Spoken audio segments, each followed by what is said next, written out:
प्यारे बच्चों, 11वीं कक्षा की रसायन विज्ञान के तीसरे चैप्टर तत्वों का वर्गीकरण एवं गुण धर्मों में आवर्तीता के फोर्थ लेक्चर में आपका स्वागत है। इससे पहले थर्ड लेक्चर में हमने आवर्त सारणी के दीर्घ रूप यानी आधुनिक आवर्त सारणी के गुणों के बारे में पढ़ा और हमने देखा कि इस आवर्त सारणी में जो है सभी तत्वों को 18 वर्गों में और 7 पीरियड्स में डिवाइड किया हुआ है।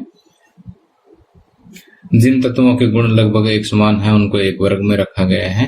ठीक है, तो इस तरह से वर्गों और आवर्तों के बारे में जानने के बाद हम ये भी देखते हैं कि पूरी आवर्त सारणी को तत्वों के गुणों के आधार पर 4 खंडों में बांट दिया गया है, 4 ब्लॉक्स में बांट दिया गया है। तो यहाँ पर देखिए, जो पहले 2 वर्ग हैं इनको एस ब्लॉक का नाम दिया है। आगे जो ये ऊपर उठा हुआ भाग है यानी ग्रुप नंबर 13 से लेकर के 18 तक, ये जो ग्रुप्स हैं इस पूरे भाग को जो है पी ब्लॉक का नाम दिया है। अब देखिए कि एस ब्लॉक और पी ब्लॉक के बीच में ये जो ग्रुप नंबर 3 से लेकर के 12 तक है ये डी ब्लॉक है। ओके, और इस टेबल में नीचे देखिए 2 लाइनें हैं, लेंथेनाइड सीरीज और एक्टिनाइड सीरीज, ये एफ ब्लॉक है। ठीक है, तो तत्वों की इलेक्ट्रॉनिक विन्यास और तत्वों के गुणों के आधार पर जैसे हमने डिस्कस किया कि पूरी आवर्त सारणी को 4 ब्लॉक्स में बांट दिया गया है, 4 खंडों में वर्गीकृत कर दिया गया है। और कौन कौन से हैं? S block, P block, D block और एफ ब्लॉक। तो आइए एक एक करके इन सभी ब्लॉक्स के गुणों को पढ़ते हैं और विभिन्न तत्वों को जो है इसी ब्लॉक में क्यों रखा गया है उसको हम इलेक्ट्रॉनिक कॉन्फ़िगरेशन के आधार पर समझेंगे, इलेक्ट्रॉनिक विन्यास के आधार पर समझेंगे। तो आइए सबसे पहले एस ब्लॉक तत्वों के बारे में पढ़ते हैं कि आवर्त सारणी में वर्ग 1 और वर्ग 2 यानी अक्षारीय धातु और अक्षारीय मृदा धातु के जो तत्व हैं ये कंबाइंड रूप से एस ब्लॉक के तत्व कहलाते हैं। तो आइए एक बार एस ब्लॉक के जो तत्व हैं उनका इलेक्ट्रॉनिक विन्यास देख लेते हैं। सबसे पहले ग्रुप फर्स्ट का यानी पहले वर्ग के तत्वों का इलेक्ट्रॉनिक विन्यास देखिए। जैसे लिथियम एटॉमिक नंबर कितना है? 3, इसका इलेक्ट्रॉनिक विन्यास है 1s2 2s1। ठीक, इसी तरह सोडियम का 1s2 2s2 2p6 and 3s1। Okay, potassium का 1s2 2s2 2p6 3s2 3p6 4s1। Okay, तो देखिए कि अगर हम इन तत्वों के इलेक्ट्रॉनिक विन्यास को ध्यान से देखें तो देखिए लास्ट इलेक्ट्रॉन जो है लिथियम में कहाँ जा रहा है? 2s में जा रहा है, सोडियम का 3s में जा रहा है, पोटासियम का 4s में जा रहा है, रुबिडियम का 5s में जा रहा है, इसी तरह से सीजियम का 6s में जाएगा, फ्रेनेशियम का 7s में जाएगा। तो इनकी जो बाहरी इलेक्ट्रॉनिक विन्यास है वो क्या है? 2s1 3s1 4s1 5s1 6s1 और 7s1। तो अगर हम इसको ये कहें कि इसका जो सामान्य इलेक्ट्रॉनिक विन्यास है वो क्या है? ns1 है। ओके, इसी तरह से दूसरे वर्ग के तत्वों का इलेक्ट्रॉनिक विन्यास देखिए और इसमें भी देखिए कि लास्ट इलेक्ट्रॉन कहाँ जा रहा है, कि जैसे यहाँ पर 2s में जा रहा है, यहाँ 3s में जा रहा है, यहाँ 4s में जा रहा है, 5s में जा रहा है, 6s और 7s। और इलेक्ट्रॉनिक विन्यास को ध्यान से देखें तो 2s2 3s2 4s2 5s2 6s2 and 7s2। तो दूसरे वर्ग का जो सामान्य इलेक्ट्रॉनिक विन्यास है उसको हम कहेंगे कि ns2 है। n यहाँ पर प्रिंसिपल क्वांटम संख्या है, मुख्य क्वांटम संख्या है, और आवर्त सारणी में ये पीरियड की संख्या को दर्शाती है। तो ये इलेक्ट्रॉनिक विन्यास जो आप यहाँ आवर्त सारणी में लिखा हुआ भी देख सकते हैं, 2s1 3s1 4s1 5s1 6s1 और 7s1। सिर्फ लास्ट इलेक्ट्रॉन कहाँ जा रहा है वही जो है यहाँ पर इलेक्ट्रॉनिक विन्यास दिखाया गया है, क्योंकि तत्वों के जो रासायनिक गुण हैं वो लगभग किस पे डिपेंड करते हैं? उसके आउटर मोस्ट इलेक्ट्रॉनिक कॉन्फ़िगरेशन पे डिपेंड करते हैं। ठीक है, क्योंकि रासायनिक अभिक्रिया में जो है लगभग बाहर वाले इलेक्ट्रॉन ही टेक पार्ट करते हैं। ठीक है, इसलिए जिनकी outer most electronic configuration same होगी ना, उनके गुण भी क्या होते हैं? सेम होते हैं। ठीक है, तो मैं बात कर रहा था यहाँ पर ये जो इलेक्ट्रॉनिक विन्यास है, यहाँ पर ये जो मुख्य क्वांटम संख्या है, जैसे यहाँ 2s1 है तो इसका मतलब दूसरा आवर्त है, 3s1 है इसका मतलब तीसरा आवर्त है, 3s2 का मतलब यानी ये जो आगे जो संख्या लिखी हुई है मुख्य क्वांटम संख्या, ये आवर्त की संख्या को भी यहाँ पर रिप्रेजेंट कर रहा है। इसको भी आप ध्यान से देख सकते हैं। तो यहाँ से हमने एक चीज डिस्कस की कि एस ब्लॉक के तत्वों का सामान्य जो इलेक्ट्रॉनिक विन्यास है वो NS1 तथा NS2 है। इसके अलावा इलेक्ट्रॉनिक विन्यास से आप एक चीज और ध्यान से देखिए कि जैसे मान लेते मैं सोडियम ही ले लेता हूं, इसके पहले कक्ष में, अब देखिए जो मुख्य क्वांटम संख्या है ना, ये कक्ष को भी रिप्रेजेंट करती है। पहले कक्ष में देखिए 2 इलेक्ट्रॉन है, दूसरे कक्ष में 2 और 6 8 इलेक्ट्रॉन है, तीसरे कक्ष में 1 इलेक्ट्रॉन है। ठीक, अगर इसको बोर मॉडल के हिसाब से अगर मैं चित्र बनाऊं तो ये तो नाभिक हो गया। नाभिक में क्या प्रोटॉन और न्यूट्रॉन होते हैं। प्रोटॉन कितने 11, न्यूट्रॉन वैसे इसमें 12 होते हैं। ठीक है, और यहाँ पर पहले कक्ष में कितने इलेक्ट्रॉन है 2, दूसरे में 8 और तीसरे में 1। ठीक, तो अब देखिए कि हर एक तत्व की टेंडेंसी क्या होती है कि वो अपने बाहर वाले कक्ष में 8 इलेक्ट्रॉन पूरे करना चाहता है। अब 8 इलेक्ट्रॉन पूरे करने के लिए क्या है कि या तो ये 1 इलेक्ट्रॉन छोड़ दिया साथ ले ले, तो सिंपल सी बात है कि एक छोड़ना आसान रहेगा। ठीक, तो जैसे सोडियम के लिए एक छोड़ना आसान है, इसी तरह से पोटासियम के लिए, रुबिडियम के लिए देखिए इनके सबसे बाहरी कक्ष में 1-1 इलेक्ट्रॉन और उसके आसानी से छोड़ देते हैं। और जब इलेक्ट्रॉन छोड़ा जाता है ना, तो अब देखिए वैसे परमाणु पर कोई आवेश नहीं होता। परमाणु जो है वो इलेक्ट्रिकली न्यूट्रल होता है। ठीक है, उदासीन होता है। ये क्यों होता है उदासीन? जैसे यहाँ पर प्रोटॉन कितने 11, इलेक्ट्रॉन भी शुरू में कितने 11, तो जितना धन आवेश है उतना ही ऋण आवेश, तो एक परमाणु तो क्या हो गया उदासीन हो गया। लेकिन अगर इसने 1 इलेक्ट्रॉन छोड़ दिया, 1 इलेक्ट्रॉन चलो भाग गया इसका कहीं, तो इलेक्ट्रॉन हो गए भाई इसके पास 10। कितने हो गए 10। अब देखिए पॉजिटिव चार्ज कितना 11, नेगेटिव कितना 10, तो कुल मिलाकर के पॉजिटिव ज्यादा हो गया। तो अगर ये इलेक्ट्रॉन इसने छोड़ दिया तो ये सोडियम एटम जो है किस में चेंज हो जाएगा, सोडियम 1+ आयन में चेंज हो जाएगा, यानी इस पर 1 धन आवेश आ जाएगा। ठीक, जिसको हम कहते हैं कि +1 आयन बना दिया इसने, सोडियम 1+ आयन बना दिया। तो इस तरह से पहले ग्रुप के जितने भी तत्व है वो +1 आयन बनाते हैं। क्यों बनाते हैं? ताकि ये जो है अपने नजदीक की जो नोबल गैस है उस वाले कॉन्फ़िगरेशन प्राप्त कर सके। ठीक, या साधारण भाषा में हम ये भी कह सकते हैं कि अपने बाहर वाले कक्ष में 8 इलेक्ट्रॉन पूरे कर सके। जैसे इसका भी इसी तरह से हम देख सकते हैं, पहले कक्ष में 2 इलेक्ट्रॉन है, दूसरे में 8 है, तीसरे में 2 और 6 8 है, चौथे में 1 है, 2 8 8 है। इसकी इलेक्ट्रॉनिक कॉन्फ़िगरेशन 10वीं क्लास में हमने ऐसे सीखी थी ना, उसको अब थोड़ा सा हमने पिछले चैप्टर में एक्सटेंड कर दिया था। तो उसी आधार पर हम ये देख सकते हैं कि पहले ग्रुप के जो तत्व है वो +1 आयन बनाते हैं। इसी तरह से दूसरे वर्ग के तत्व जो है वो +2 आयन बनाएंगे, क्योंकि ये अपने बाहर वाले कक्ष में 8 इलेक्ट्रॉन पूरे करने के लिए 2 इलेक्ट्रॉन छोड़ने की टेंडेंसी रखते हैं। 2 इलेक्ट्रॉन छोड़ेंगे तो 2 धन आवेश आ जाएगा। ठीक है, तो यहाँ पर हम ये कह सकते हैं कि जो S ब्लॉक के तत्व है, S ब्लॉक के जो तत्व है वो या तो +1 आयन बनाते हैं या फिर +2 आयन बनाते हैं। ठीक, तो देखिए अभी तक S ब्लॉक के तत्वों के बारे में मैं आपको मुख्य बातें क्या बता चुका हूँ कि वर्ग 1 और वर्ग 2 के जो तत्व है वो S ब्लॉक के तत्व है। उनका परमाणु विन्यास जो है वो NS1 तथा NS2 है, सामान्य इलेक्ट्रॉनिक विन्यास। ठीक, और ये +1 और +2 आयन बनाते हैं। ठीक, अब देखिए कि जो तत्व इलेक्ट्रॉन छोड़ करके धन आयन बनाते हैं उनको हम क्या कहते हैं, धातुएं कहते हैं। क्या कहते हैं, धातुएं कहते हैं। और जो आसानी से छोड़ दे वो क्रियाशील धातुएं होती है। कौन सी धातुएं होती है? क्रियाशील धातुएं।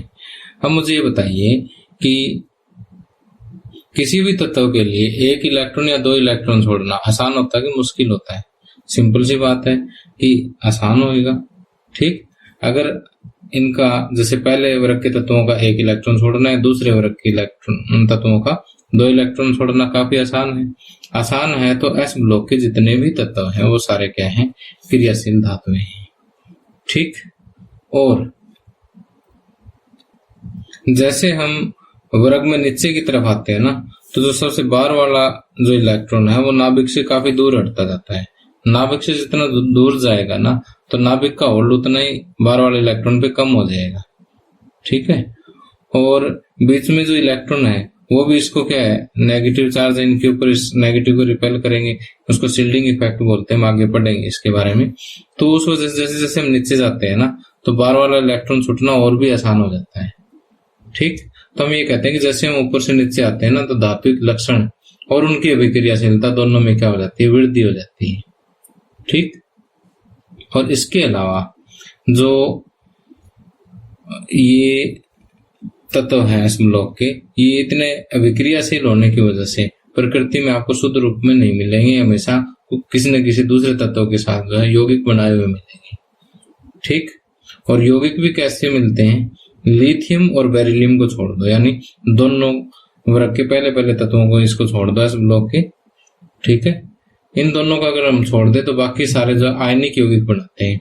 और आयनिक यौगिक कौन से होते हैं, जिसमें एक तत्व तो ऐसा होता है जो इलेक्ट्रॉन छोड़ करके धन आयन बनाता है। ठीक है, इलेक्ट्रॉन छोड़ करके क्या बनाता है, धन आयन बनाता है। और दूसरा तत्व जो इलेक्ट्रॉन लेकर के ऋण आयन बनाता है। ठीक, तो अब ये धन आयन ऋण आयन को आकर्षित कर लेता है, और यहाँ पर जो ऐसे बॉन्ड बनता है ना, उसको हम क्या कहते हैं, आयनिक, उसको हम क्या कहते हैं, आयनिक आबंध कहते हैं। तो अब ये क्योंकि आसानी से इलेक्ट्रॉन छोड़ते हैं, तो ये क्या बनाते हैं, आयनिक आबंध बनाते हैं। क्या बनाते हैं, आयनिक आबंध।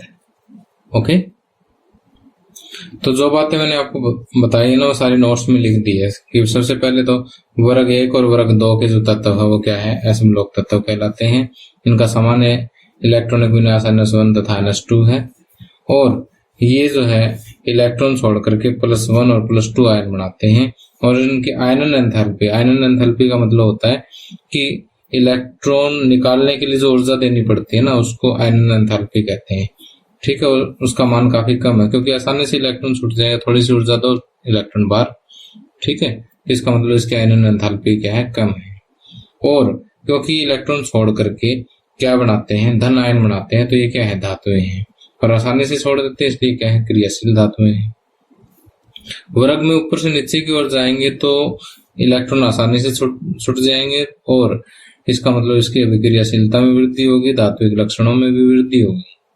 ठीक, और इतने अभिक्रियाशील होने की वजह से जो है ये प्रकृति में शुद्ध रूप से नहीं मिलेंगे आपको। ठीक, अब लिथियम और बेरिलियम का साइज छोटा होता है, ये आसानी से बार वाला इलेक्ट्रॉन नहीं छोड़ते, क्योंकि न्यूक्लियस के काफी करीब हो जाते हैं। ठीक है, नाभिक के काफी करीब हो जाता है बार वाला कक्ष का जो इलेक्ट्रॉन, इसलिए जल्दी से नहीं छोड़ेंगे। तो इन दोनों को छोड़ करके बाकी जो एस ब्लॉक तत्व है वो मुख्य रूप से क्या बनाएंगे, आयनिक यौगिक ही बनाएंगे। एस ब्लॉक के बाद आइए पी ब्लॉक के तत्वों के बारे में पढ़ते हैं कि आधुनिक आवर्त सारणी में वर्ग 13 से वर्ग 18 तक के जो तत्व हैं उनको सम्मिलित रूप से हम पी ब्लॉक के तत्व कहते हैं। तो इनके सबसे पहले सामान्य बाहरी इलेक्ट्रॉनिक विन्यास की बात करें तो इनका सामान्य बाहरी जो इलेक्ट्रॉनिक विन्यास है वो NH2NP1 से स्टार्ट होकर के NH2NP6 तक चलता है। ठीक, तो इनका जो सामान्य बाहरी इलेक्ट्रॉनिक विन्यास है NH2NP1 to 6 है।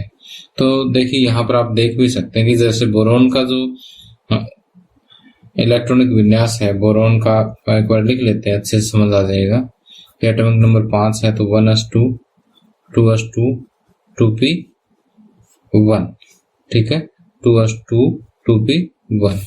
और इसी लाइन में आगे लास्ट में नियोन तक अगर हम चले ना, एटॉमिक नंबर कितना है इसका 10, 1s2 2s2 2p6, 2 2 4 और 6 10। तो ये देखिए 2s2 2p1 से लेकर के 2s2 2p6 तक है। तो इसी तरह से अगले पीरियड में देखिए 3s2 3p1 से लेकर के 3s2 3p6 तक है। ठीक, तो इसी तरह से आगे जो है आप इसमें आवर्त सारणी में देख सकते हैं। तो इसका बाह्यतम जो इलेक्ट्रॉनिक विन्यास है वो NH2NP1 to 6 है। अब देखिए कि एस ब्लॉक में तो सिर्फ क्रियाशील धातुएं थी, लेकिन यहाँ पर जो तत्व है उसमें धातुएं भी है, उपधातुएं भी है और अधातुएं भी है। इसके साथ साथ उत्कृष्ट गैसें भी हैं। तो मैं आपको बताता हूँ कि जैसे यहाँ पर आपको एक ये लाइन दिखाई दे रही है ना, ऐसे यहाँ पर मैं एक लाइन ड्रा कर देता हूँ, ठीक है। इस लाइन से देखिए कि यहाँ पर ये जो एलिमेंट्स है इनका अलग कलर से दिखा रखा है, ये सभी धातुएं हैं। और इधर से देखिए कि ये लाइन में ड्रा कर रहा हूं, यहाँ पर ये जो ग्रीन कलर में आपको दिखाई दे रहा है ना, ये अधातुएं हैं, ये धातुएं हैं, ये अधातुएं हैं। और यहाँ पर बीच में ये ऑरेंज कलर में जो तत्व हैं, ये ऐसे तत्व हैं जिसमें धातुओं और अधातुओं दोनों के गुण होते हैं, ठीक है। तो ये जो तत्व हैं ये क्या कहलाते हैं? उपधातुएं कहलाते हैं, ठीक। और लास्ट ग्रुप में 18वें ग्रुप में जो है वो सभी उत्कृष्ट गैसें हैं। और इन उत्कृष्ट गैसों का देखिए कि सबसे बाहरी कोष जो कंप्लीट है, सभी के अंदर 8 इलेक्ट्रॉन पूरे हैं। जैसे 2s2 2p6 2 और से 8 हो गए, 3s2 3p6 थर्ड में 8 हो गए, फोर्थ में 8 हो गए, यानी सभी के बाहर वाले कक्ष में जो है वो 8 इलेक्ट्रॉन है, यानी इनकी इलेक्ट्रॉनिक कॉन्फ़िगरेशन जो है वो कंप्लीट है। इसलिए ये किसी भी रासायनिक अभिक्रिया में जो है बहुत ही कम अभिक्रियाशीलता दर्शाती है, इसलिए इनको अक्रिय गैसेस भी हम कह देते हैं, ठीक। तो जब आपसे पूछा जाए कि अक्रिय गैस या उत्कृष्ट गैसें आवर्त सारणी के कौन से वर्ग में रखी गई है, तो ये 18वें वर्ग में रखी गई है।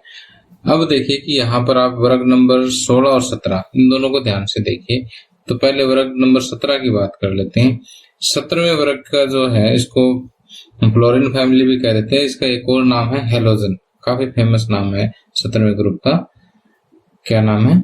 हेलोजन। 17वें वर्ग का नाम हम देते हैं हेलोजन।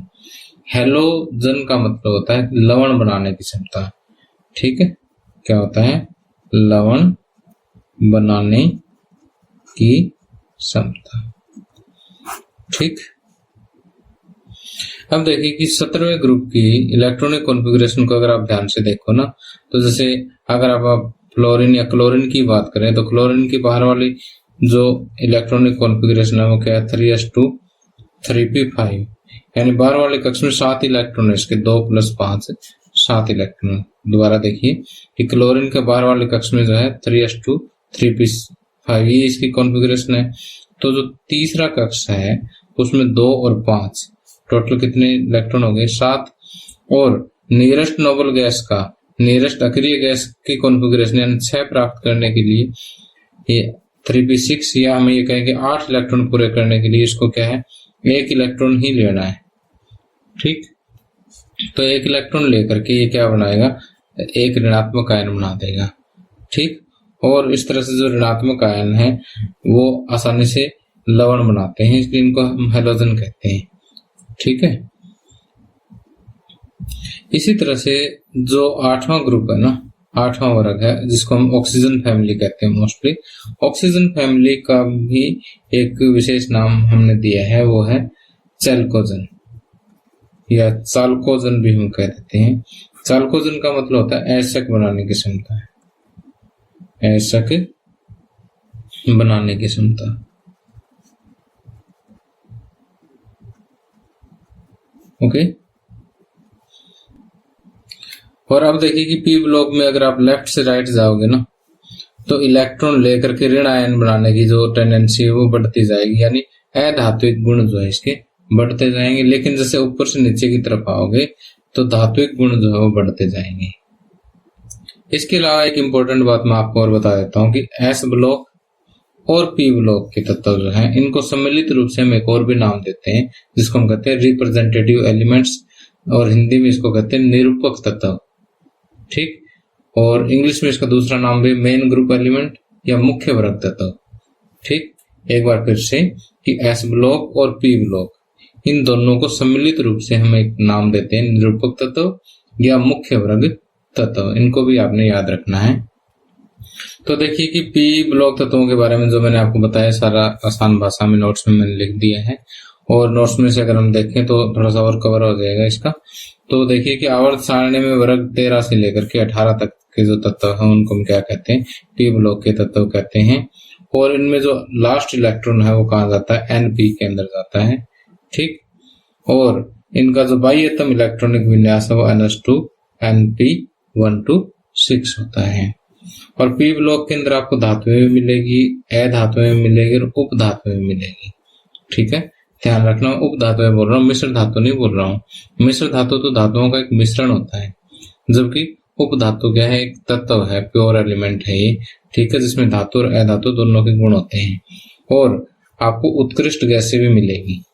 ओके, और उत्कृष्ट गैसों में क्या है कि सबसे बाहर वाला जो कक्ष है, जिसको संयोजी कक्ष हम कहते हैं, वो पूरा भरा हुआ होता है, यानी उसमें 8 इलेक्ट्रॉन पूरे होते हैं। ठीक है, या फिर NH2 NP6, यानी पूरी तरह से जो संयोजी कोष भरा हुआ होता है। और जब पूरा कोष इसका कंप्लीट है तो इसमें इलेक्ट्रॉन का लेन देन बहुत ही कम होता है, और इसलिए ये जो रासायनिक अभिक्रिया में बहुत ही कम भाग लेती है। ठीक, इसलिए इनको हम क्या कहते हैं, अक्रिय गैस कहते हैं। ओके, और अक्रिय गैसों से पहले वर्ग 17, इसको हमने स्पेशल नाम दिया क्या, हैलोजन। हैलोजन का मतलब लवण बनाने की क्षमता। और वर्ग 16, जिसको नाम दिया गया चैल्कोजन, ने एसिड बनाने की क्षमता वाले हैं। ठीक, और ये जो 1 या 2 इलेक्ट्रॉन, जैसे वर्ग 17 वाला 1 इलेक्ट्रॉन और वर्ग 16 वाले 2 इलेक्ट्रॉन प्राप्त करके स्थायी इलेक्ट्रॉनिक विन्यास प्राप्त कर लेते हैं और ऋण आयन बनाते हैं। और आवर्त सारणी में लेफ्ट टू राइट अगर आप जाओगे तो पी ब्लॉक तत्वों के जो अधात्विक गुणों में वृद्धि होगी, और वर्ग में ऊपर से नीचे जाओगे तो धात्विक लक्षणों में वृद्धि होगी। यह बात आपने याद रखनी है। इसके अलावा मैंने आपको और क्या बताया था कि एस ब्लॉक और पी ब्लॉक और एस ब्लॉक के तत्वों को संयुक्त रूप से हम क्या कहते हैं, निरूपक तत्व कहते हैं, या मुख्य वर्ग के तत्व कहते हैं। ठीक, और इसको इंग्लिश में रिप्रेजेंटेटिव एलिमेंट्स या मेन ग्रुप एलिमेंट्स भी कह देते हैं। अब एस और पी ब्लॉक के बाद आइए डी ब्लॉक के तत्वों के बारे में जानते हैं कि आवर्त सारणी में वर्ग 3 से 12 तक के जो तत्व हैं उनको हम सम्मिलित रूप से क्या कहते हैं, डी ब्लॉक के तत्व कहते हैं। अब इन तत्वों की इलेक्ट्रॉनिक कॉन्फ़िगरेशन को समझने के लिए जो हम एक किसी भी तत्व की इलेक्ट्रॉनिक कॉन्फ़िगरेशन एक बार लिख के देख लेते हैं, उससे सभी की समझ आ जाएगी। जैसे मैं स्कैंडियम की लिख लेता हूँ कि यहाँ पर एटॉमिक नंबर कितना है, 21 है, तो इसकी electronic configuration 1s2 2s2 2p6, आगे 3s2 3p6, कितने हो गए, 2 2 4 6 10 2 12 6 18। अब 4s2 एंड 3d1। ठीक, तो अब देखिए कि इसमें आउटर मोस्ट सेल कौन सा है, 4th है, यानी n की वैल्यू कितनी होगी यहाँ पर, 4th। और लास्ट इलेक्ट्रॉन कहाँ जा रहा है, 3d में। तो हम ये कहते हैं कि इन तत्वों में जो अंतिम इलेक्ट्रॉन है वो n-1d उपकोष के अंदर जाता है। कौन से उपकोष में जाता है, n-1d में। ठीक, और n हम किसको मानते हैं, आउटर मोस्ट सेल को मानते हैं। ठीक, तो इसकी जो बाहरी इलेक्ट्रॉनिक कॉन्फ़िगरेशन है वो क्या है, 4s2 3d1। इसको हम ऐसा भी लिख देते हैं कई बार, 3d1 4s2। तो जैसे एटॉमिक संख्या 21 के लिए जो सबसे बाहरी कॉन्फ़िगरेशन है वो 4s2 3d1 या 3d1 4s2 जिसको हम कह सकते हैं, उसी तरह से 22वें एलिमेंट्स के लिए, यानी जिस एटॉमिक नंबर 22 के लिए जो है यही क्या हो जाएगी, 3d2 4s2। ठीक, और इसी तरह से क्रोमियम के लिए आपने देखा था कि 3d5 4s1 होती है। ठीक है, पिछले चैप्टर में हम डिस्कस कर चुके हैं, एक्सेप्शन है ये। ठीक है, तो यहाँ पर अगर हम डी ब्लॉक के तत्वों के लिए सामान्य बाह्यतम इलेक्ट्रॉनिक कॉन्फ़िगरेशन की बात करें तो n-1d 1 से लेकर के 10 तक। ठीक, और n 2 तक, यानी ये जो है इसकी सामान्य बाह्यतम इलेक्ट्रॉनिक कॉन्फ़िगरेशन डी ब्लॉक के तत्वों के लिए होगी। अब देखिए यहाँ पर जो nवां कोष है उसको हम अंतिम कोष कहते हैं। क्या कहते हैं, अंतिम कोष। और जो n-1वां जो कोष है उसको हम हिंदी में कहते हैं उपांत्य कोष, उपांत्य कोष। ठीक, तो इनको याद रख लेना। अब देखिए कि डी ब्लॉक के तत्वों की खास बात और है कि ये एस ब्लॉक और पी ब्लॉक के बीच में एक सेतु का काम करते हैं, यानी इनको कनेक्ट करते हैं। इसलिए इनको हम डी ब्लॉक के तत्वों को क्या कहते हैं, संक्रमण तत्वों का नाम भी दे देते हैं। कौन सा? संक्रमण तत्व। ठीक। और अब देखिए कि यहाँ पर जिंक, कैडमियम और मरकरी, इन तीनों में देखिए कि जो उपकोष है वो भरे हुए हैं 3d10 4s2, 4d10 5s2, 5d10 6s2, यानी ये कोष क्या है, पूरे भरे हुए हैं। इसलिए ये तीनों तत्व जो है संक्रमण तत्व नहीं है। ओके। और डी ब्लॉक के तत्व जो है, इनके जो आयन होंगे वो लगभग क्या होंगे, रंगीन आयन बनाते हैं। ठीक। और इनकी जो ऑक्सीकरण अवस्था है वो वेरिएबल ऑक्सीडेशन स्टेट शो करते हैं, यानी परिवर्तनशील ऑक्सीकरण अवस्था है इसकी, और अनुचुंबकीय प्रकृति है, संकुल यौगिक बनाने की क्षमता रखते हैं। ठीक है, 3 प्रॉपर्टीज मैंने बताई इसकी एक ही सेंटेंस में। क्या? इनकी परिवर्तनशील ऑक्सीकरण अवस्था है, अनुचुंबकीय प्रकृति है और संकुल यौगिक बनाने की क्षमता रखते हैं। तो ये जो 3 नाम मैंने लिए इनको हम आगे डिस्कस करेंगे। ठीक है। तो डी ब्लॉक के बारे में मैंने अभी तक आपको क्या बताया कि इसमें जो अंतिम इलेक्ट्रॉन वो कहाँ जाएगा, वो n-d उपकोष में जाएगा। इसलिए इनको क्या कहते हैं, डी ब्लॉक वाले तत्व कहते हैं। और इनका सामान्य इलेक्ट्रॉनिक विन्यास जो है n-1, d 1 से 10 और ns 0 से 2 होता है। ठीक। इस सामान्य इलेक्ट्रॉनिक विन्यास जो है ns 0 से 2 होता है। तो डी ब्लॉक के तत्वों के बारे में अन्य मुख्य बिंदु क्या है कि ये एस व पी ब्लॉक के बीच में वर्ग 3 से 12 तक रखे गए हैं। ठीक।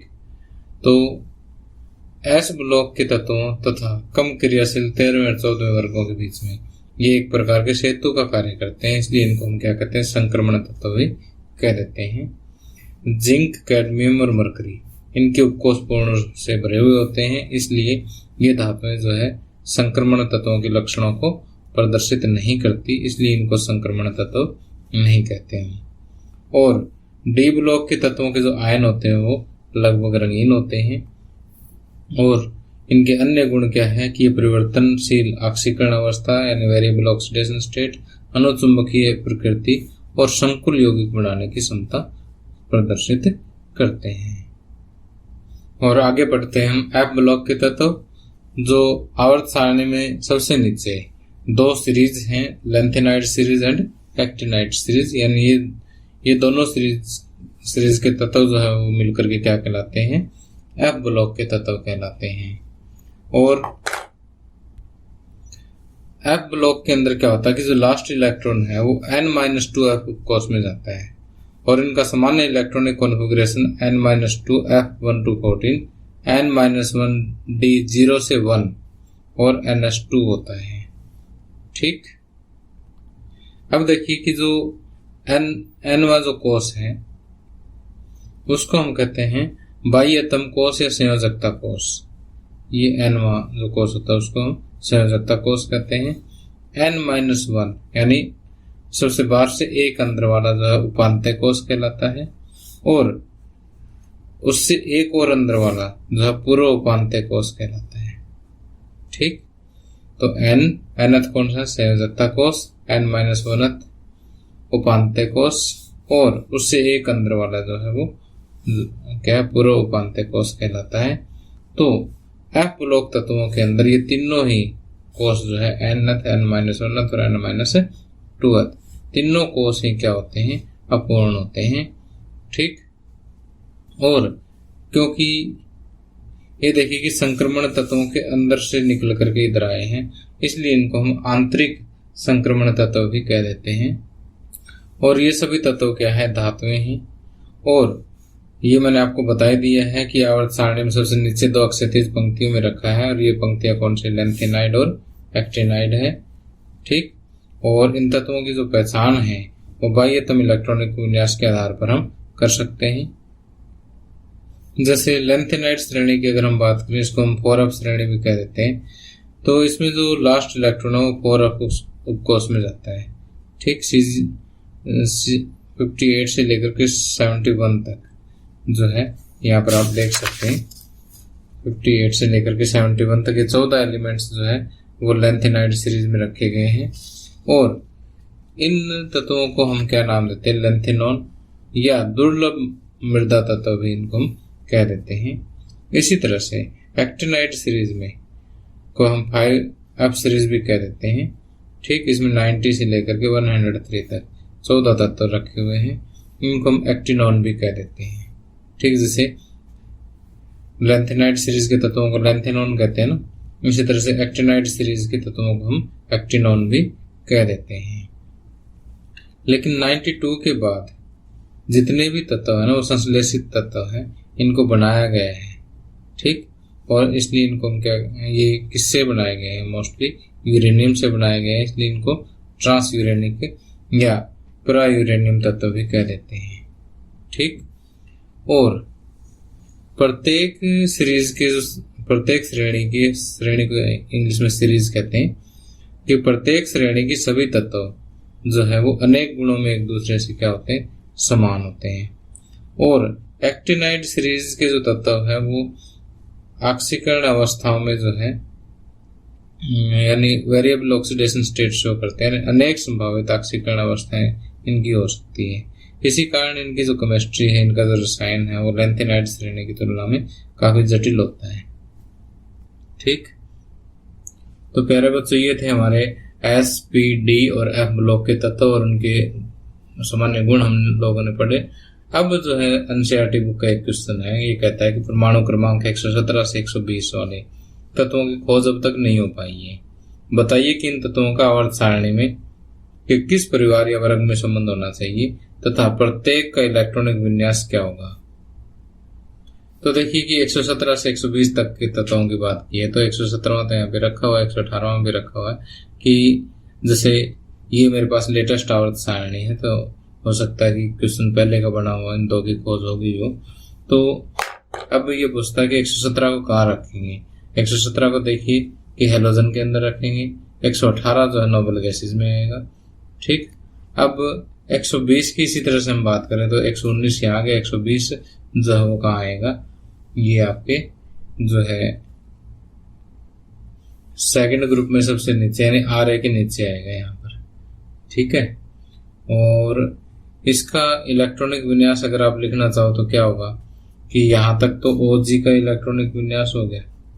ठीक है, OG के इलेक्ट्रॉनिक विन्यास के बाद जो है ये देखिए 6s1 6s2 7s1 7s2 तो 8s1 8s2। ठीक है, इसका इलेक्ट्रॉनिक विन्यास आएगा। और यहाँ पर 117 और 18 वालों के इलेक्ट्रॉनिक विन्यास मैंने नोट्स में आपको लिख के दे रखा है, वहां से आप नोट कर सकते हैं। तो इस क्वेश्चन का आंसर यहाँ पर मैंने स्क्रीन पे भी डिस्प्ले कर दिया, अगर किसी बच्चे ने नोट करना हो तो यहाँ से कर सकते हैं।